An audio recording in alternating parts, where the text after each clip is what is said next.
Hello, I'm Deborah Sword.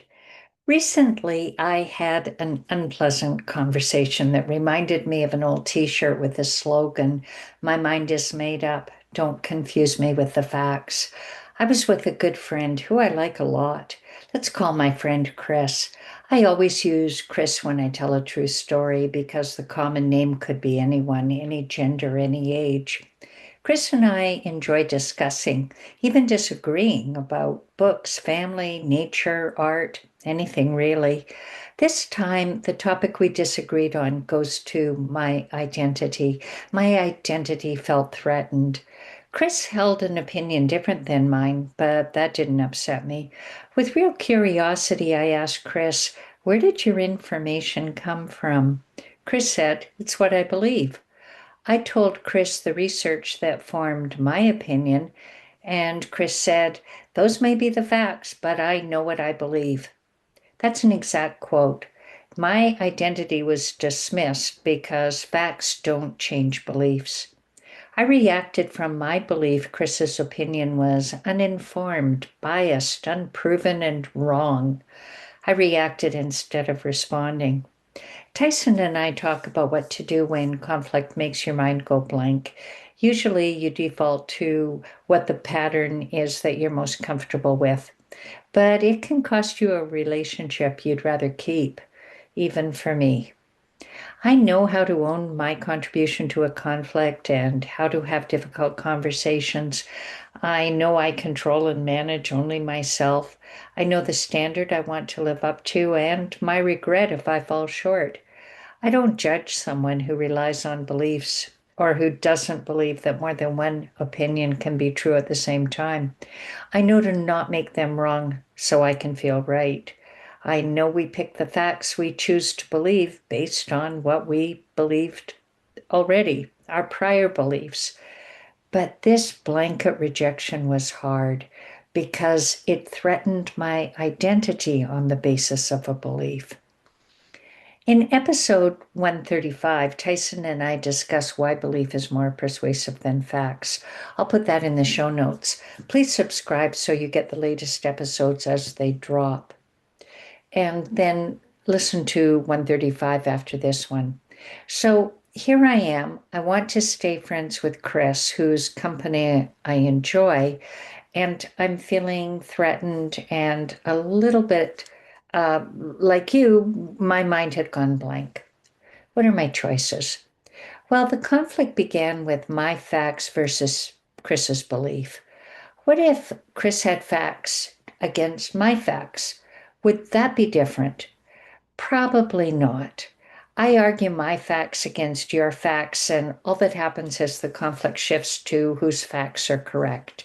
Unless someone changes their mind, we exchange facts we disagree over until someone quits. Well, what if we argue the emotional basis for my opinion against the emotional basis for your opinion? Well, when arguing emotionally, I get too emotional to argue. That emotional trap is another cyclical pattern. Whether you argue facts, opinions, beliefs, or emotions, a stuck pattern can interfere with the quality of relationship you want. What are some alternatives to help you change the pattern and let you continue to disagree? With these alternatives, you keep your position without judging theirs wrong for not changing their position. So, number one, try to understand they're doing the best they can with what makes sense to them at the time, same as you are. We live in turbulent and uncertain times with lots of misinformation and disinformation. Clinging to a belief gives comfort and certainty when life feels out of control or events go in ways you don't like. You can understand this with empathy even if you don't share their needs or beliefs. You don't have to be right or defend your identity based on their belief that you don't agree with. In that case, you can say something like, "I'd like to know more about your belief so I can understand you." Second, even if your identity feels threatened, they may be a little bit right.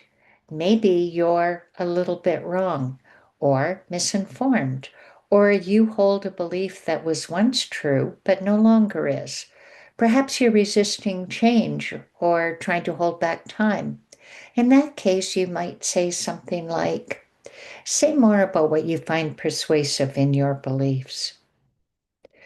Third, humility is an attractive characteristic. Even if your opinion is more correct than theirs, it doesn't improve the quality of the relationship if you gloat, pout, sulk, or call them out. Be humble and you're more conflict competent.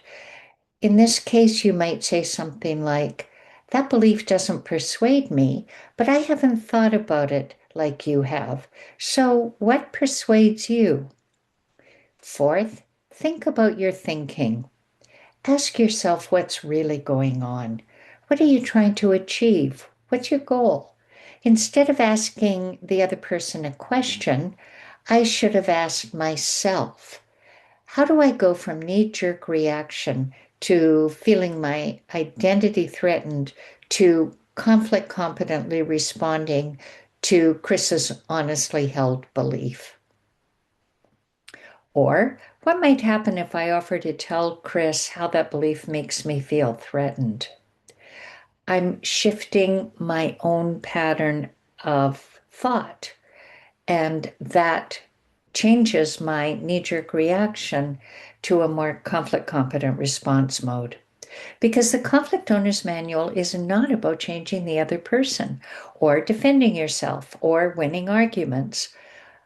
Our goal is to help you do conflict better to improve the quality of your relationships. And you do that by owning your contribution to the conflict. Good luck with that. Let me know how it goes. Thank you so much for listening. I hope you'll subscribe to our podcast. Leave a comment. I love to hear from you. Thank you.